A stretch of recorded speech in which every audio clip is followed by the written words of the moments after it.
सभी को video and voice clear है एक बार? Okay, very good. ठीक है, मैं सेशन को लेकर आगे बढ़ता हूँ। तो मैंने अभी बात किया कि आपके आसपास में जो है इस प्रकार के पहाड़ का स्ट्रक्चर आपको दिखाई पड़ रहा होगा, और अक्सर किसी न किसी पहाड़ के आसपास से है ना रिवर गुजरता हुआ आपको नजर आएगा, यानी नदी। और इन पहाड़ों से जो पानी होता है आपका, ये क्या करेगा, निचले हिस्से की ओर बहने का प्रयास करेगा, और कहीं ना कहीं ये रिवर में जाके मिल जाएगा। तो एग्जाम्पल के रूप में मैंने बताया कि जैसे आपका साहिबगंज जिला के जो मोती झरना है, तो ये आपका पहाड़ है, और इन पहाड़ों से जो ये झरना निकला है, और इन झरना का जो पानी का फ्लो होता है, पानी का जो प्रवाह होता है, तो ये निचले हिस्से की ओर होता है। और अक्सर जो है ये आपका कहीं भी आपका अगर पहाड़ है तो उनके आसपास से है ना पानी का निकासी के लिए एक वाटर कैनल बन जाता है, ये ऑटोमेटिकली है ना, पानी के तेज बहाव के कारण वाटर कैनल अपने आप बना लेता है ढाल के अनुसार। तो आपका अक्सर झरना से भी क्या होता है कि एक वाटर कैनल रहता है, उन वाटर कैनल से होकर जो है पानी का प्रवाह होता है, और ये पानी का प्रवाह जो है कहीं ना कहीं आगे जाकर किसी न किसी रिवर में जाके मिल जाता है, बोले तो नदी में जाके मिल जाता है। तो अब बताइए कि इन पहाड़ पर्वतों में छोटे छोटे कंकड़ पत्थर मौजूद रहता है, छोटे छोटे कंक्रीट मौजूद रहता है ना। और ये कंकड़ पत्थर पानी के तेज बहाव के माध्यम से निचले हिस्से की ओर आने का प्रयास करता है, निचले हिस्से की ओर आने का प्रयास करता है पानी के इस तेज बहाव में। अब ये पानी का जो सोर्स है, ये जो वाटर सोर्सेज है, ये आपका वाटरफॉल भी हो सकता है या आपका वर्षा जल भी हो सकता है।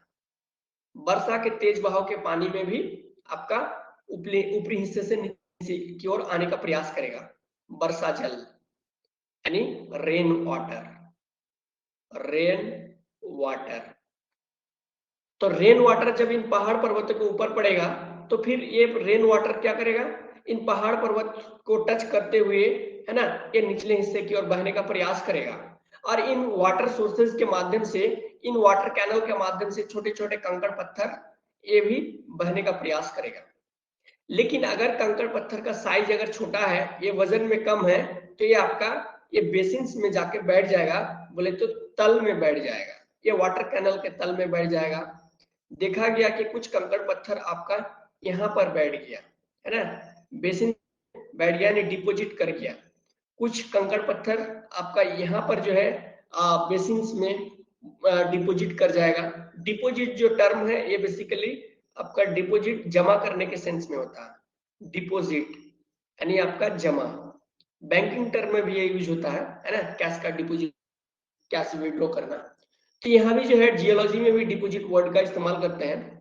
तो यहाँ से छोटे छोटे कंकड़ पत्थर ये वाटर सोर्सेज के माध्यम से ये आगे बढ़ते जाएगा, मूवमेंट करते जाएगा, बोले तो ऊपरी ऊपरी ऊपरी हिस्सा से निचले हिस्से की ओर सरकते हुए, खिसकते हुए ये आगे बढ़ते जाएगा, और आगे हो सकता है आपको रिवर बेसिन्स में भी जाके जमा कर जाएगा।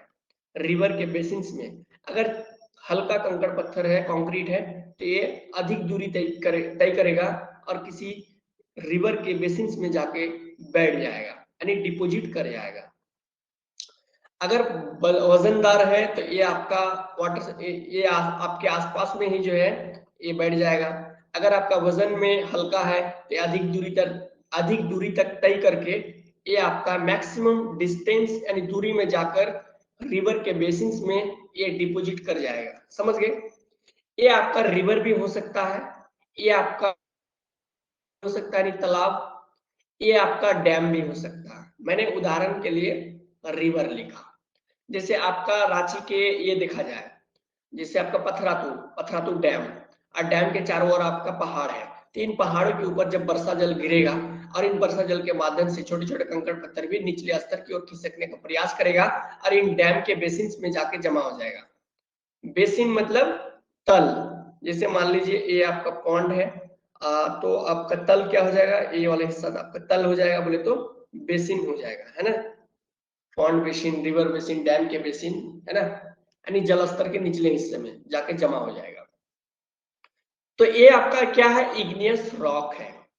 ये आपका क्या है, इग्नियस रॉक है। और इन हाँ एक चीज मैं आपको बताया था और, कि ये मान लीजिए करस्ट है, तो करस्ट के एक्सटर्नल पार्ट में यदि रॉक्स है तो हम इसे एक्सट्रूसिव इग्नियस रॉक कहलाएंगे। अगर इंटरनल पार्ट ऑफ अर्थ में अगर करस्ट है, इंटरनल पार्ट ऑफ अर्थ में यदि रॉक्स है बोले तो चट्टान, तो इनको हम आपका इंटरनल इंट्रूसिव इग्नियस रॉक कहलाएंगे। इंट्रूसिव इग्नियस रॉक यानी इंटरनल पार्ट ऑफ करस्ट में, इंटरनल पार्ट ऑफ अर्थ में यदि रॉक्स मौजूद है तो इसे हम इंट्रूसिव इग्नियस रॉक कहलाएंगे। अगर आपका ये भूसतह के बाहर में यानी करस्ट के बाहर में एक्सटर्नल पार्ट में है तो आपका इसे एक्सट्रूसिव इग्नियस रॉक कहलाएंगे। यही अंतर है। और तो कहने का मतलब ये चाहे इंटरनल पार्ट ऑफ अर्थ में हो या एक्सटर्नल पार्ट ऑफ अर्थ में हो, ये आपका कहलाएगा आखिर इग्नियस रॉक ही कहलाएगा।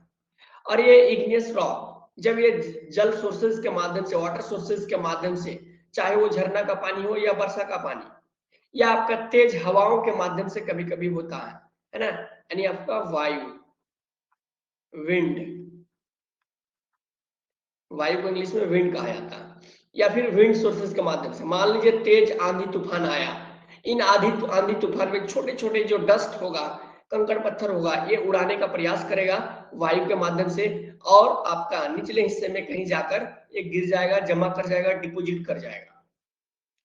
तो जो ये छोटे छोटे कंकड़ पत्थर, ये जो आपका इग्नियस रॉक से जो निचले हिस्से की ओर आकर डिपोजिट किया, इसी डिपोजिट रॉक्स को सेडिमेंट्री रॉक कहा जाता है। सेडिमेंटरी रॉक कहा जाता है, बोले तो हिंदी में अवसादी चट्टान कहा जाता है। अवसादी चट्टान कहा जाता है। इनका एग्जाम्पल के रूप में हम सैंड स्टोन कह सकते हैं, सैंड स्टोन, जिसे हिंदी में बलुआ पत्थर कहा जाता है, बलुआ पत्थर, है ना। इनके अलावा और भी है आपका लाइमस्टोन, लाइमस्टोन यानी आपका चूना पत्थर, पत्थर भी सेडिमेंट्री का उदाहरण है। इनके अलावा कॉन्ग्लोमरेट है, जिसे हिंदी में बालू कास्म कहा जाता है ना। तो इस प्रकार के जो भी मैंने नाम लिया है ना, ये आपका एग्जाम्पल है सेडिमेंट्री रॉक का। ये सैंडस्टोन जो पत्थर है, ये आपका डोमेस्टिक कंस्ट्रक्शन के काम में आता है, जैसे ईंटा जुड़ाई में हो या घरों की प्लास्टर में हो, तो इन सैंडस्टोन का प्रयोग किया जाता है, बोले तो आपका बलुआ पत्थर का इस्तेमाल होता है रॉक्स से, है ना। ये सोर्सेस क्या है आपका, वाटर सोर्सेज है, ये विंड है ना। इनके अलावा लैंडस्लाइडिंग, लैंडस्लाइडिंग जैसे भूस्खलन होता है उनके माध्यम से भी होता है। लेकिन आप सरसरी तौर पर इनको समझिए, चाहे वो वर्षा जल हो या आपका वाटर फॉल का पानी हो, है ना।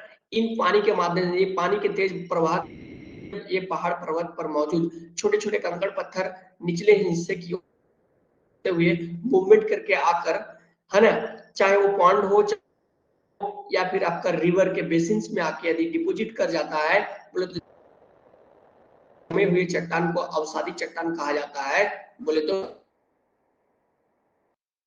फेमस एग्जांपल सैंडस्टोन बोले तो बलुआ पत्थर, लाइमस्टोन चूना पत्थर, कॉन्ग्लोमरेट बोले तो बालू कास्म। तो आई होप आप इनको समझ गए हैं।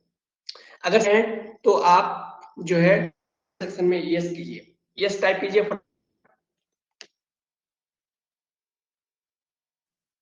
Yes, very good Deepanshu Sinha, yes. चलिए सभी लोग, विकास, वेरी गुड। चलिए समझ गए हैं सभी लोग, टाइप कर दीजिए जितने लोग जुड़े हुए हैं।